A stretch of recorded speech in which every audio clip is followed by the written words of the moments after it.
The key to economics is not what you learn in textbooks, but what you see happening every day in the world around you. So if you're doing things that you weren't doing a few years back, or if you're talking about things that you weren't talking about a few years ago, then your world is changing. And once this happens, it's essential to change your economic worldview. So think about it. Are you guilty of binge watching on Netflix? Are you glued to House of Cards? Or Veep? Or Bloodline? What about your mobile? Are you using WhatsApp and juggling between mobile operators getting cheaper and cheaper packages? Or are you simply buying more and more on Amazon? Yep, me too. So what's all this doing to economics? Well, what if these changes are having a massive impact on things like inflation, wages, growth, unemployment? And what if the economic mainstream in their ivory towers haven't twigged the profound impact of these changes just yet?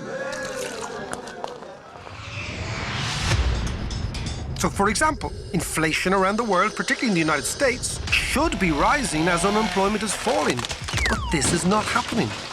So could Netflix or Uber be the reason? What? Disruptive? You're having a Turkish, ain't ya? Years ago, Joseph Schumpeter, an Austrian economist, came up with the term creative destruction. And this is when a disruptive technology like Uber, Amazon, WhatsApp, Google Maps, or Netflix comes along and destroys an old industry, slashing prices and changing the ground rules. Schumpeter argued that these forces are so strong, they drive down inflation, they drive up productivity, so we get more stuff for less and less money. Consider the impact of Uber on the London Cabbie. Now, years ago, the black cab had to do a thing called the knowledge. Do what? This was 2 years of training where the guy had to memorize every single back street in London. And therefore, he kind of earned the right to generate and jack up prices. That was his pricing power. Now what happened is Uber came along, and let's say an immigrant guy arrives in London, doesn't know London at all, but doesn't need to know London. Why? Because he has Google Maps. So suddenly the knowledge disappears, and also he drives down prices because he's prepared to work for less. So what he's doing is he's driving his new car straight through the old business model. So the cabbie's knowledge base has been depreciated. You're bang out of order, my son. Now what happens if that same process is going on everywhere, in all sectors, all the time? What does this all mean for policy, for politics, and for financial markets? And what happens if Schumpeter is right and Phillips, the guy they based the old model on, is wrong? So to get a handle on this, let's get on the phone for free to Paul McCulley in Newport Beach, California. Good morning, David. The workhorse model of inflation for central banks everywhere is known as the Phillips Curve. Mr. Phillips, a Kiwi from many years ago, posited that wages and unemployment have an inverse relationship, meaning that as unemployment falls, labor has greater pricing power and can ask the boss for a raise. In turn, the boss, wanting to protect a profit margin, will pass along those increased wages into increased prices. This is the fundamental dynamic behind the concept of a wage-price spiral.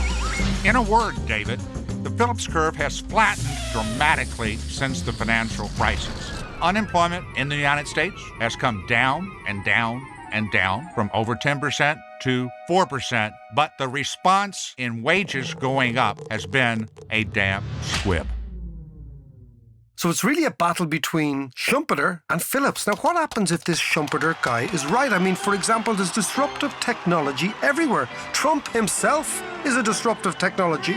He disrupted normal politics, he disrupted the media, the FBI. But I'd say even the darkest recesses of Schumpeter's mind couldn't have dreamt up the Donald. People tell me that modesty is perhaps my best quality. But this is the zeitgeist. And if Schumpeter is right, then the rate of unemployment at which inflation takes off mightn't even be 4%, it could even be 1%. There's no question, David, that the natural rate of unemployment is falling. In fact, the Fed has been chasing it down for years. They used to think that 6% was the natural rate, then 5%, now 4%. But we're still not getting the inflation response. The Fed is still below its 2% target. So this is fascinating stuff, because what we're saying is the creative disruption is so significant and it's ongoing. For example, Amazon has just bought Whole Foods retailer, and it means that wages could remain low for a long time. And what's the implication of all this?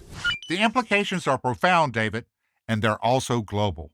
Number one, there is no rational reason to anticipate a recession anywhere on the visible horizon. Recall, recessions are the wages of inflationary sin. Central bankers, led by the Fed, will continue to believe in the Phillips Curve, but will tighten only gingerly until they see the whites of the eyes of accelerating inflation. For bonds, this implies a gentle bear market, if such a thing exists. For stocks, however, this is actually good news because we will have a very long economic expansion. The beneficiaries of creative destruction will be making money, and investor enthusiasm will remain strong in the face of still very low interest rates. And the dollar will tend to remain strong because the United States is leading the growth parade. David, the political implications are even more important than financial implications. Populism is not a flash in the pan. Creative destruction, by definition, means winners and losers. But in a democracy, winners and losers are equal at the ballot box. Income and wealth inequality in America is the greatest it's been in my lifetime. This inequality is a fountain for political discontent for as far as the eye can see. And the other implication involves you, because everything you do now, whether it's Uber or WhatsApp or Google, is having a profound and almost revolutionary impact on the world around you.